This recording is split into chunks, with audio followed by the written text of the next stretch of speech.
Hello friends, ಇವಾಗ ನೋಡ್ತಾ ಇದ್ದೀರಲ್ಲ ಬ್ಯಾಕ್ ಡಿಸೈನು ಬ್ಲೌಸ್ಗೆ. ಈ ಥರ ಬ್ಯಾಕ್ ನೆಕ್ ಡಿಸೈನ್ನ ಯಾವ ರೀತಿ ನಾವು ಪರ್ಫೆಕ್ಟಾಗಿ ಅಳತೆಗೆ ಕಟ್ಟಿಂಗ್ ಮಾಡಿ ಸ್ಟಿಚಿಂಗ್ನ ಮಾಡಬೇಕು ಅನ್ನೋದನ್ನು ನಾನು ಈ ವಿಡಿಯೋದಲ್ಲಿ ಕ್ಲಿಯರಾಗಿ ತಿಳಿಸ್ಕೊಡ್ತಾ ಇದ್ದೀನಿ. ವಿಡಿಯೋನ ಎಲ್ಲ ಸ್ಕಿಪ್ ಮಾಡ್ದಂಗೆ ಪೂರ್ತಿಯಾಗಿ ಕೊನೆ ತನಕ ನೋಡಿ. ಹಾಗೆ ವಿಡಿಯೋ ಇಷ್ಟ ಆದರೆ ದಯವಿಟ್ಟು ಲೈಕ್ ಕೊಡೋದನ್ನು ಮರಿಬೇಡಿ. ಮತ್ತು ನಿಮ್ಮ ಫ್ರೆಂಡ್ಸು ಫ್ಯಾಮಿಲಿ ಮೆಂಬರ್ಗೂ ಕೂಡ ಆದಷ್ಟು ವಿಡಿಯೋನ ಶೇರ್ ಮಾಡಿ ಫ್ರೆಂಡ್ಸ್. ಬನ್ನಿ ಇವಾಗ ಈ ರೀತಿ ಬ್ಯಾಕ್ ನೆಕ್ ಡಿಸೈನ ಯಾವ ರೀತಿ ಕಟ್ಟಿಂಗ್ ಸ್ಟಿಚಿಂಗ್ ಮಾಡೋದು ನೋಡೋಣ. ಇಲ್ಲಿ ನಾನು 40 ಸೈಜ್ಗೆ ಮಾಡ್ತಾ ಇರೋದು. 40 ಸೈಜ್ಗೆ ಕಟ್ಟಿಂಗ್ನ ಮಾಡ್ತಾ ಇದ್ದೀನಿ. ನಾನಿಲ್ಲಿ ಶೋಲ್ಡರ್ 8 ಇಂಚ್ ತೊಗೊಂಡಿದ್ದೀನಿ, ಡೀಪ್ ಬಿಡ್ತು 4 ಇಂಚ್ ತೊಗೊಂಡಿದ್ದೀನಿ, ಡೌನು ನಾನು 3 ಇಂಚ್ ತೊಗೊಂಡು ಈ ರೀತಿ ಒಂದು ಶೇಪ್ ಕೊಟ್ಟಿದ್ದೀನಿ. ಮತ್ತು ಬ್ಯಾಕ್ ಡೀಪು 11 ಇಂಚ್ಗೆ ಮಾರ್ಕ್ ಹಾಕ್ಕೊಂಡಿದ್ದೀನಿ. ಮತ್ತು ವಿಡ್ತು 4 ಇಂಚಿಗೆ ಒಂದು ಸ್ಟ್ರೈಟ್ ಲೈನ್ ಹಾಕೊತೀನಿ.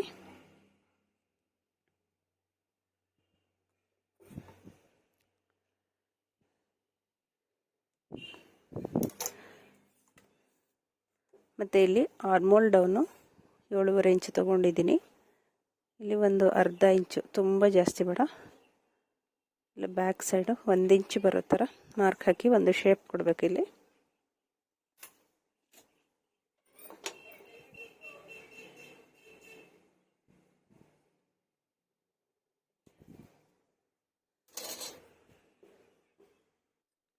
ಮತ್ತು ಹಾಗೆ ಸೊಂಟದ ಸುತ್ತಳತೆ 36 ಇಂಚಿದೆ.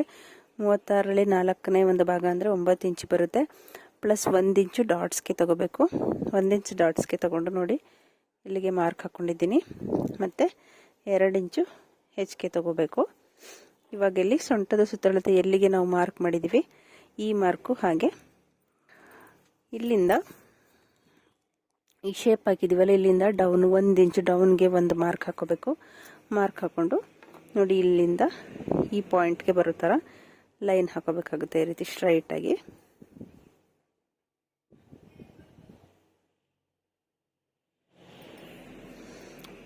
ಇಲ್ಲಿಂದ ಇಲ್ಲಿಗೆ ಈ ರೀತಿ ಸ್ಟ್ರೈಟ್ ಲೈನ್ ಹಾಕ್ಕೊಡಿ. ಹಾಕೊಂಡ್ಮೇಲೆ ಇಲ್ಲಿ ಪಾಯಿಂಟ್ ಇರುತ್ತಲ್ಲ ಇಲ್ಲಿಂದ ಇಲ್ಲಿಗೆ ರೌಂಡ್ ಶೇಪ್ ಕೊಡಬೇಕು.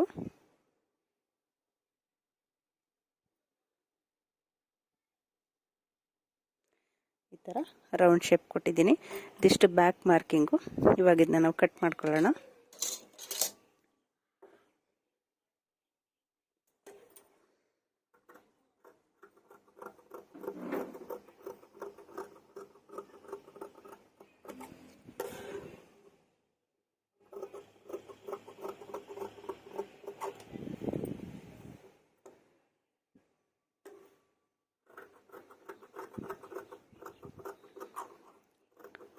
ಫ್ರೆಂಡ್ಸ್, ವಿಡಿಯೋ ಇಷ್ಟ ಆದರೆ ದಯವಿಟ್ಟು ಲೈಕ್ ಕೊಡೋದನ್ನು ಮರಿಬೇಡಿ.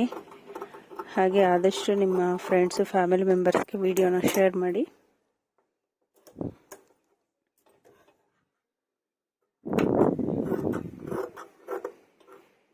ಮತ್ತು ವಿಡಿಯೋ ಹೇಗೆ ಬಂದಿದೆ ಅನ್ನೋದನ್ನು ನಿಮ್ಮ ಅನಿಸಿಕೆಗಳನ್ನ ಕಮೆಂಟ್ಸ್ ಮೂಲಕ ತಿಳಿಸಿ ಫ್ರೆಂಡ್ಸ್.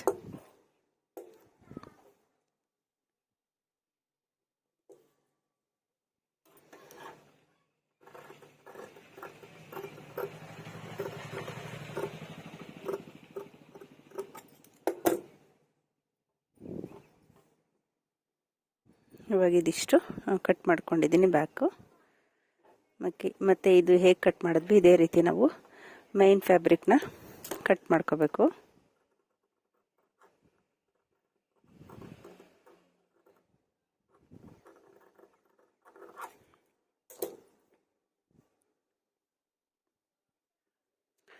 ಇವಾಗ ಈ ಬಟ್ಟೆನ ಮಾತ್ರ ನಾವು ಇದು ಇಲ್ಲಿಗೆ ಸ್ಟಿಚ್ ಮಾಡ್ತೀವಿ. ನಾವು ಇಲ್ಲಿಗೆ ಸ್ಟಿಚ್ ಮಾಡೋದ್ರಿಂದ ಅರ್ಧ ಇಂಚು ಎಕ್ಸ್ಟ್ರಾ ಹೋಗುತ್ತೆ. ಅದರಿಂದ ಈ ಪೀಸ್ನ 1 ಇಂಚು ಎಕ್ಸ್ಟ್ರಾ ಬರೋ ಥರ ಎಕ್ಸ್ಟ್ರಾ ಕಟ್ ಮಾಡ್ಕೋಬೇಕಾಗುತ್ತೆ. ಇವಾಗ ಲೈನಿಂಗ್ ಕಟ್ ಮಾಡಿದ್ವಲ್ಲ ಅದನ್ನಿಟ್ಟು ನಾನು ಮೈನ್ ಫ್ಯಾಬ್ರಿಕ್ನ ಕಟ್ ಮಾಡ್ಕೊತಾ ಇದ್ದೀನಿ.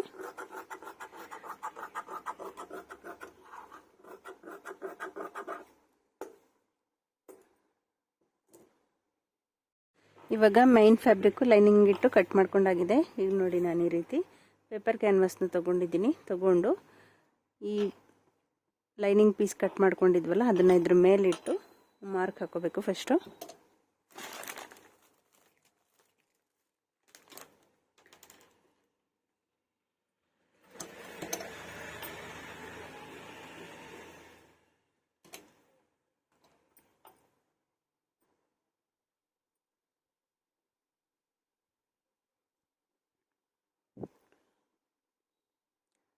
ಈ ಥರ ಮಾರ್ಕ್ ಹಾಕ್ಕೊಂಡಿದ್ಮೇಲೆ ಮೊದಲಿಗೆ ಒಂದು 1/4 ಇಂಚ್ಗೆ ಮಾರ್ಕ್ ಹಾಕ್ಕೊಂಡು ಸ್ಟ್ರೈಟಾಗಿ ಲೈನ್ ಹಾಕೋಬೇಕು.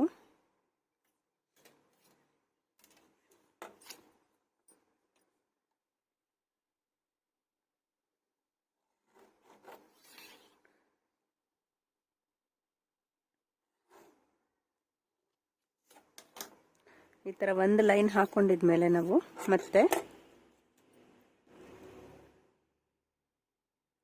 ಈ ರೀತಿ 1 ಇಂಚ್ಗೆ ಮಾರ್ಕ್ ಹಾಕೊತಾ ಇದ್ದೀನಿ.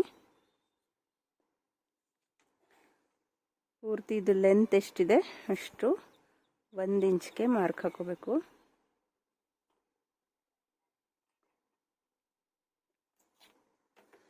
ಇವಾಗ ಸ್ಟ್ರೈಟಾಗಿ ಲೈನ್ ಹಾಕೊತಾ ಇದ್ದೀನಿ.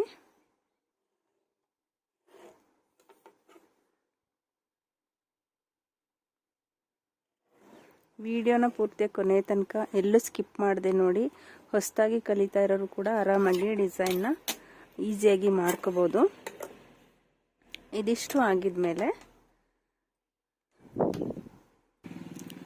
ನಿಮ್ಮ ಹತ್ರ ಯಾವ್ದಾದ್ರು ಈ ರೀತಿ ರೌಂಡ್ ಸರ್ಕಲ್ ಟೈಪು ಡಬ್ಬಿ ಕ್ಯಾಪ್ಗಳು ಯಾವ್ದಾದ್ರು ಇದ್ರೆ ತಗೊಂಡು ಇದರಲ್ಲಿ ನಾವು ಮಾರ್ಕ್ ಮಾಡ್ಕೊಳ್ಳೋಣ. ಫಸ್ಟು ನೋಡಿ ಈ ರೀತಿ ಇಟ್ಕೋಬೇಕು. ಈ ಗೆರೆ ಇದೆಯಲ್ಲ ಸ್ಟಾರ್ಟಿಂಗು ಅಲ್ಲಿಗೆ ಬರೋ ಥರ ಈ ಥರ ಇಟ್ಕೊಂಡು ಈ ಥರ ಸರ್ಕಲ್ ಹಾಫ್ ಸರ್ಕಲ್ನ ಡ್ರಾ ಮಾಡ್ಕೋಬೇಕಾಗುತ್ತೆ. ಕರೆಕ್ಟಾಗಿ ಒಂದ್ರ ಪಕ್ಕ ಒಂದು ಇಟ್ಕೊಳ್ಳಿ. ಮತ್ತು ಈ ಲೈನ್ ಮೇಲೆ ಕರೆಕ್ಟಾಗಿ ಬರಬೇಕು.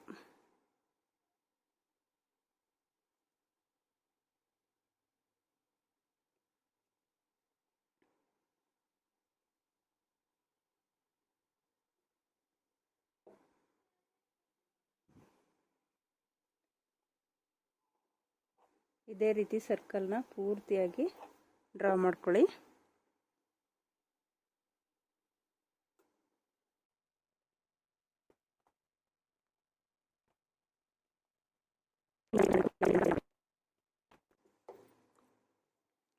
ಇವಾಗ ನಾನು ಈ ರೀತಿ ಡ್ರಾ ಮಾಡಿದ್ದೀನಿ. ಇದನ್ನು ಕಟ್ ಮಾಡ್ಕೊಳ್ಳೋಣ. ನೋಡಿ ನಾವಿಲ್ಲಿ ಏನು ಡ್ರಾ ಮಾಡಿದ್ವಿ ಅದೇ ಶೇಪಲ್ಲಿ ನೀಟಾಗಿ. ಇವಾಗ ನಾನಿದು ಕಟ್ ಮಾಡ್ಕೊಂಡಲ್ಲ ಈ ಪೀಸ್ನ ನನಗೆ ಬಾರ್ಡರ್ ಇದೆಯಲ್ಲ ಈ ಬಾರ್ಡರ್ ಮೇಲೆ ನೋಡಿ ಈ ರೀತಿ ಐರನ್ ಮಾಡ್ಕೊಂಡಿದ್ದೀನಿ. ಈ ಥರ ಐರನ್ ಮಾಡಿಕೊಂಡು ಇವಾಗ ನಾವು ಇದನ್ನು ಮೇನ್ ಫ್ಯಾಬ್ರಿಕ್ ಮೇಲೆ ಸ್ಟಿಚ್ ಮಾಡ್ಕೋಬೇಕು. ಇವಾಗ ನಾನು ಲೈನಿಂಗ್ ಮತ್ತು ಮೇನ್ ಫ್ಯಾಬ್ರಿಕ್ ಎರಡನ್ನೂ ಮೊದಲು ಅಟ್ಯಾಚ್ ಮಾಡ್ಕೊತೀನಿ.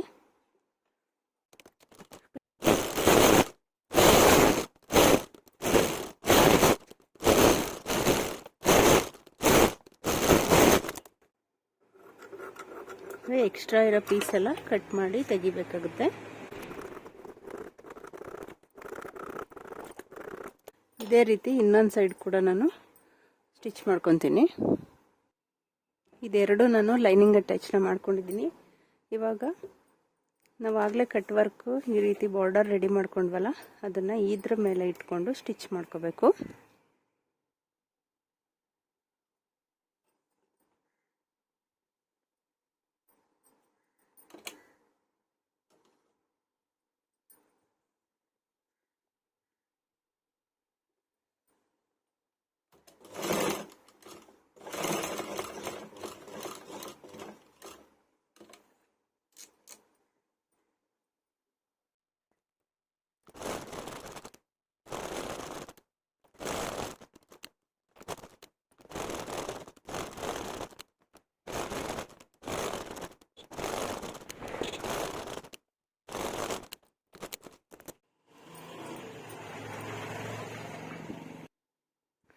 ಇದು ಸ್ಟಿಚ್ ಮಾಡ್ಕೊಂಡಿದ್ಮೇಲೆ ಈ ಎಕ್ಸ್ಟ್ರಾ ಫ್ಯಾಬ್ರಿಕ್ನ ಕಟ್ ಮಾಡ್ಕೋಬೇಕು.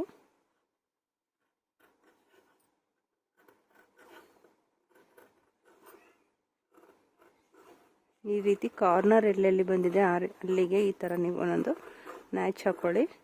ಫಿನಿಶಿಂಗ್ ತುಂಬ ಚೆನ್ನಾಗಿ ಬರುತ್ತೆ.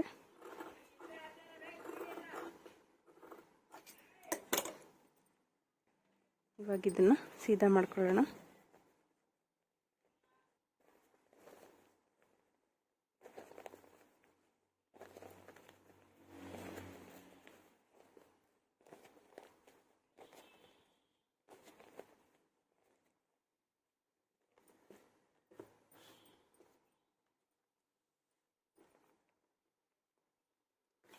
ಇದೇ ರೀತಿ ಇನ್ನೊಂದು ಸೈಡ್ ಸ್ಟಿಚ್ ಮಾಡ್ಕೊತೀನಿ. ಹಾಗೆ ಇದಕ್ಕೆ ಮೇಲ್ಗಡೆಯಿಂದ ಒಂದು ಕಿನಾರಿ ಸ್ಟಿಚ್ನ ಹಾಕೋಬೇಕು.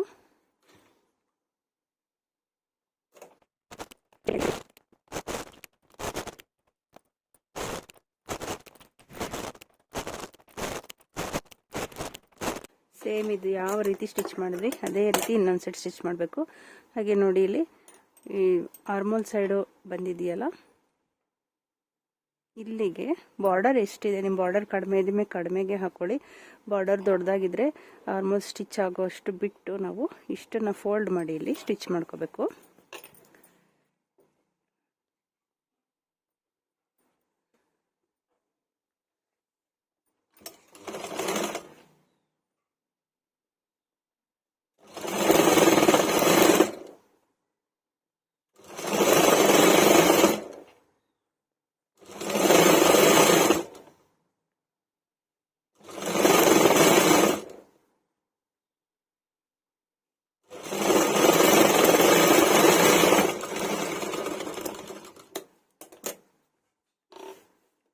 ಇದೇ ರೀತಿ ಇನ್ನೊಂದು ಸೈಡ್ ಸ್ಟಿಚ್ ಮಾಡಿಕೊಂಡು ಇಲ್ಲಿ ಎಕ್ಸ್ಟ್ರಾ ಏನಿದೆ ಅದು ಕಟ್ ಮಾಡಿ ತೆಗಿತೀನಿ. ಇವಾಗ ನಾನು ಎರಡು ಸೈಡು ನೋಡಿ ಈ ರೀತಿ ಸ್ಟಿಚ್ ಮಾಡ್ಕೊಂಡಿದ್ದೀನಿ. ಇವಾಗ ಕೆಳಗಡೆಗೆ ಶೇಪ್ ಕೊಟ್ಟಿದ್ವಲ್ಲ ಆಗಲೇ ಡೀಪು, ಅದನ್ನು ಸ್ಟಿಚ್ ಮಾಡ್ಕೊಳ್ಳೋಣ.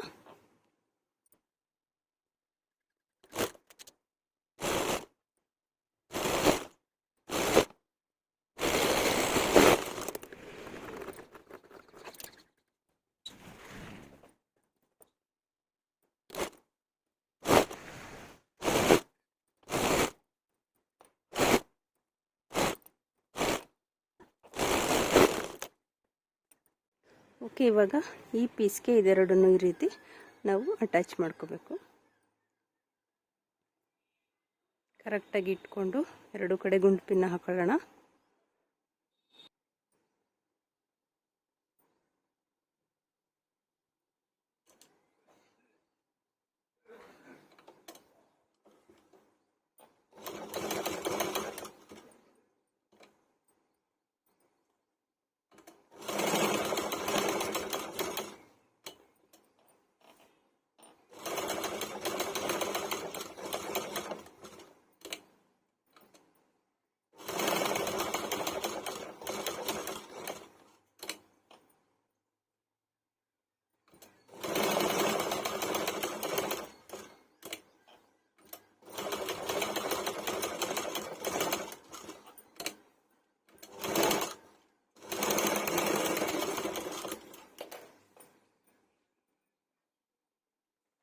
ಇದೇ ರೀತಿ ಇನ್ನೊಂದು ಸೈಡ್ ಕೂಡ ನಾನು ಸ್ಟಿಚ್ ಮಾಡ್ಕೊತೀನಿ.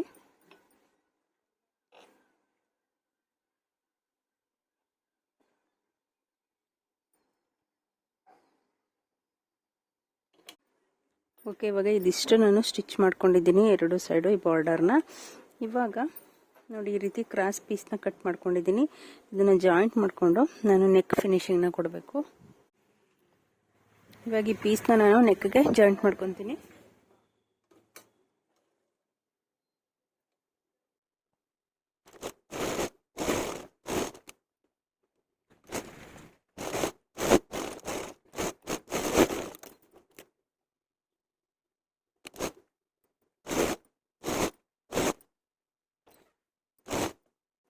ನೆಕ್ಕೆಲ್ಲ ಫಿನಿಶಿಂಗ್ ಆದಮೇಲೆ ನೋಡಿ ಕೆಳಗಡೆಗೂ ಅಷ್ಟೇ ಈ ರೀತಿ ಒಂದು ಪೀಸ್ನ ಕಟ್ ಮಾಡಿಕೊಂಡು ಇದು ಫಿನಿಶಿಂಗ್ ಕೊಟ್ಟರೆ ಬ್ಲೌಸು ಕಂಪ್ಲೀಟ್ ಆಗುತ್ತೆ.